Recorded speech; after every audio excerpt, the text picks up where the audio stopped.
तेरी नमाज में इतना असर होना चाहिए कि अगर नमाज तेरा गुनाह बख्शवा सकती है तो तेरा ये ज़मीर गवारा करता हो कि मैं किसी की चोरी न करूं, किसी को चूना ना लगाऊं, किसी का व्हील कप भी ना खोलूं, किसी का कोई जग भी ना उठाऊं, किसी की टूटी ना खोलूं। ऐसा माजरा है।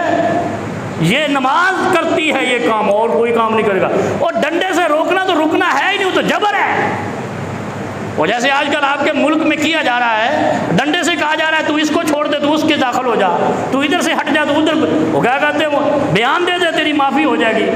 ये कोई काबिल, ये अमल ही नहीं है, ये इंसानी अमल नहीं है, ये शरीयत का अमल भी नहीं है, ये मुहज़्ज़ब कौम का अमल नहीं है। ये जो कर रहे हैं, जो करवा रहे हैं, ये गैर मुहज़्ज़ब काम है कि किसी को डंडे से कहा जाए उससे मोहब्बत छोड़ दे।